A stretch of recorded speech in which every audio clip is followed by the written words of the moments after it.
ভূত, প্রেত ও আতঙ্কে ভরা আমাদের আজকের ভৌতিক নিবেদনটি হলো প্ল্যানচেট, যেখানে আপনি শুনতে চলেছেন একটি মরণাপন্ন বন্ধুকে কিভাবে প্ল্যানচেটের মাধ্যমে ডাকা যায়।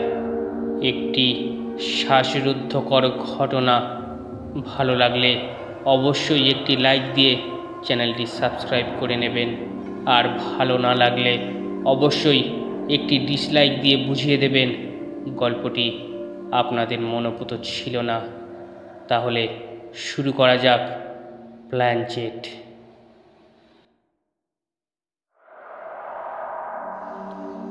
বর্ষাটা আবার জাঁকিয়ে এলো। এক রাউন্ড মুড়ি তেলে ভাজা শেষ হয়ে গেছে। কংগ্রেস, কমিউনিস্ট, মোহনবাগান, ইস্টবেঙ্গল, ইরাকের যুদ্ধ, সব আলোচনা শেষ। ভূতের গল্প হোক, প্রস্তাবটা ছুড়ে দিল সোমনাথ। চিরকালই সে এমন হুজুগে প্রকৃতির। এই পৃথিবীতে চিন্তা ভাবনা করার মতো যে কিছু আছে সেটা কিছুতেই মানবে না সে। ভূতের গল্প না, এই বয়সে ভূতে ইন্টারেস্ট নেই। আমি বলে উঠলাম, সত্যি কথা বলতে কি সাহিত্যের আসরে নেমে দু চারটে বানানো গল্প যে একেবারে বলিনি তা বললে সত্যের অপলাপ হবে, কিন্তু ব্যক্তিগতভাবে আমি বিশ্বাস করি যে এই পৃথিবীতে ভূত বলে কিছু থাকতে পারে না। এসব হলো মানুষের মনের কল্পনা। তাহলে ম্যাজিক খেলা? প্রশ্ন করে কাজল। মনে পড়ে গেল, সত্যিই তো ছোটবেলায় কেমন হাত ছাপায়ের ম্যাজিক দেখাতো সে। এক হাতে 3 তাসের টেক্কা, পর মুহূর্তে হয়ে গেল সেটা ইস্কাবনের বিবি। আমরা অবাক হয়ে দেখতাম। আমরা তার কান মুলে বলতাম, তুই কি পিসি সরকারের নাথ জামাই নাকি রে? আলোটা নিভিয়ে দে। গমগমে কণ্ঠস্বরটি কার? কাজলের নাকি?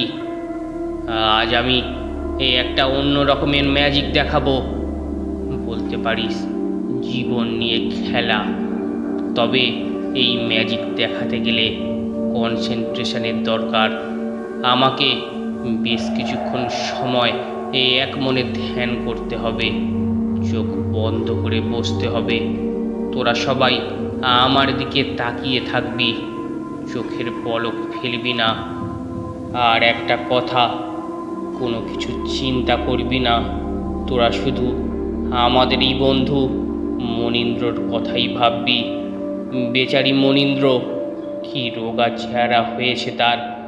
আমি পরশুদিন ওকে দেখতে গিয়েছিলাম। চিঁচি করে কথা বলছে। আমার মনে হচ্ছে আর বোধহয় সে বাঁচবে না। সে কি কেমন একটা শোকাচ্ছন্ন হয়ে গেল চারপাশে।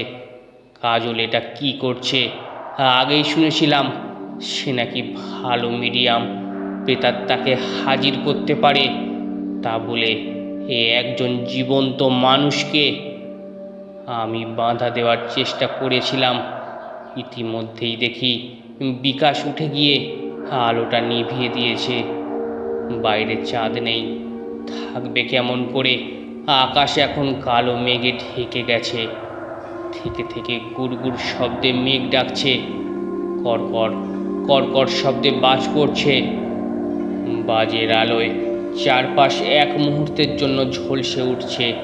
তারপর আবার সব দম বন্ধ করা অন্ধকার।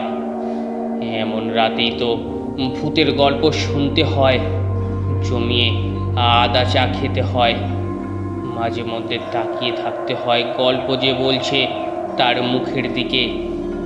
আমরা 4 জন বসে আছি চুপটি করে। টিকটিক টিকটিক শব্দ করতে করতে সময় এগিয়ে চলছে। কতক্ষণ কাজল এইভাবে ধ্যান করবে? সত্যি সে কি মনীন্দ্রর কথা ভাবছে, নাকি এসবই হলো তার নতুন একটা বুজরুকি? এইভাবে সে আমাদের মাথায় কাঁঠাল ভাঙবে। পরে আমাদের বোকা বলে দুয়ো দেবে। দেখতে দেখতে মিনিট 15 কেটে গেছে। তার কথা মতো আমরা সবাই মনীন্দ্রর কথাই ভাবছি। লম্বা চেহারা, মাথায় রুক্ষ চুল, চোখের কোটরে কি এক অদ্ভুত বিষণ্ণতা। একটা পা ক্রমশ ছোট হয়ে যাওয়াতে মনে মনে ভীষণ ক্ষুণ্ণ হয়েছিল সে।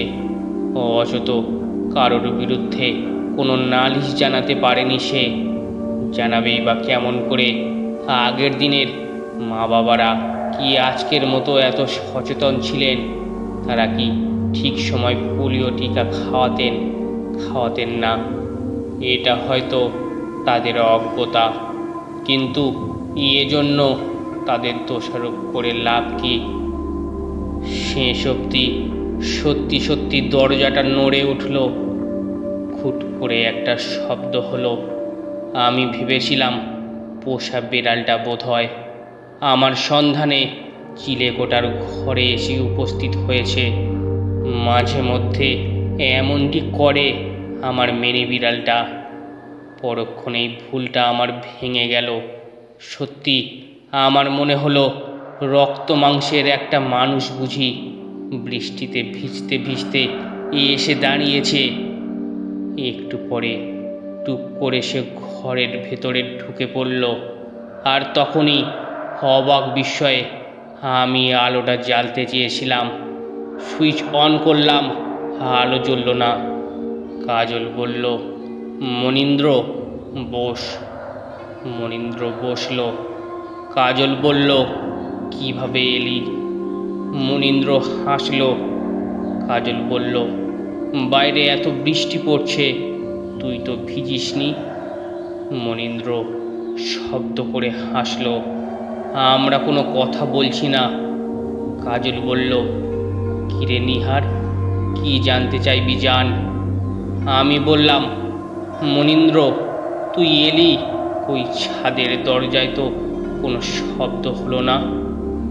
এবার মনীন্দ্র কোনো কথা বলল না। এক চোখ জ্বলছিল। শতাব্দীর ঘন অন্ধকার সেখানে ঘনীভূত হয়ে আছে। বিকাশ বলল, কিরে, তোর অসুখটা নাকি খুব বেড়েছে, অ্যান্টিবায়োটিক্সে কাজ হচ্ছে না। আমার চেনা এক হোমিওপ্যাথি ডাক্তার আছে, তার সঙ্গে একবার কনসাল্ট করবি নাকি? কোনো লাভ নেই, আমি আর বেশি দিন বাঁচব না রে। মনীন্দ্রর জবাব সংক্ষিপ্ত, কাটা। বেশ বুঝতে পারলাম আমরা যে কোনো কারণেই হোক এই পৃথিবীতে আর বেঁচে থাকতে চাইছে না সে। এখন সে মৃত্যুর কোলে তার মহানিদ্রার আসন পাতবে। এবার আমি যাই, এখানে থাকতে বড্ড কষ্ট হচ্ছে। ওরা আমাকে ডাকছে। নেহাত তোদের দেখতে একবার ইচ্ছা হয়েছিল, তাই এলাম। আসি বন্ধু, কেমন? আর কখনো হয়তো তোদের সঙ্গে আমার আর দেখা হবে না। মনীন্দ্র চলে গেল। এক দমকা বাতাস বেরিয়ে গেল বাইরে। আমি উঠে আলো জ্বাললাম, কিন্তু এই কি অবাক কাণ্ড! কাজল অজ্ঞান হয়ে পড়ে আছে। তার ঠোঁট দিয়ে গাঁজলা বেরোচ্ছে, চোখ কপালে উঠে গেছে। শেষ পর্যন্ত পাড়ার ডাক্তারবাবুকে ডেকে আনতে হয়েছিল। সব শুনে তিনি তীব্র ভাষায় আমাদের তিরস্কার করেছিলেন। তিনি বলেছিলেন, নিহার, এইভাবে প্রেতাত্মা নিয়ে ছেলে খেলা করতে নেই। কাজল খুব ভালো মিডিয়াম, আমি তা স্বীকার করছি, কিন্তু তোমরা কি জানো এভাবে কাউকে ডাকলে শরীর আর মনের ওপর কতখানি চাপ পড়ে? আর কখনো এই খেলা খেলবে না তোমরা। ডাক্তারবাবু চলে গেলেন। আমাদের মনটা কেমন যেন উদাস হয়ে গেছে। সত্যি সত্যি মনীন্দ্র কি এসেছিল? তা কি সম্ভব? আমরা সবাই অল্প বিস্তর বিজ্ঞান পড়েছি। প্রত্যেক অ্যাকশানের একটা রিঅ্যাকশান আছে, এমন কথা আমাদের শুনিয়েছেন নিউটন সাহেব। কিন্তু তিনি কি বলেছেন? মন দিয়ে ডাকলে সত্যি সত্যি অসুস্থ বন্ধু আসে, দেখা করে যায়, বলে আর কখনো আমি আসবো না। টেলিফোনটা বাজছিল ঝনঝন শব্দে। আমি কানে রিসিভারটা তুলে নিলাম। কাঁপা কাঁপা আর্তনাদে কে যেন বলল, আমি মনীন্দ্রর ভাই। দাদা এই আধ ঘন্টা আগে মারা গেছে। আমরা সবাই আপনাদের জন্য অপেক্ষা করছি। এইমাত্র চিতার আগুন নিভে গেল। সূর্য জাগছে নিরক্ত রোগীর মতো। ডোম এসে জল ঢেলে দিয়েছে। ধোঁয়ার আগুন নিভে গেছে। ধোঁয়া কুণ্ডলি খেতে খেতে উড়ে যাচ্ছে কোথায়। ছাই উঠছে। কেমন যেন পাগলের মতো হয়ে গেছে কাজল। বুক চাপড়ে কেঁদে চলেছে। বলেছিল, তুই আমাকে ক্ষমা করিস মনীন্দ্র। আমি জানি এইভাবে তোকে ডেকে আনাটা আমার উচিত হয়নি। কি করব বল? আমার কেবলই মনে হচ্ছিল জীবিত অবস্থায় তোর সঙ্গে একবার শেষ দেখাটা করি। গল্পটি কেমন লাগলো অবশ্যই কমেন্ট করে জানান। আর ভালো লাগলে চ্যানেলটি সাবস্ক্রাইব করে নিন। ধন্যবাদ।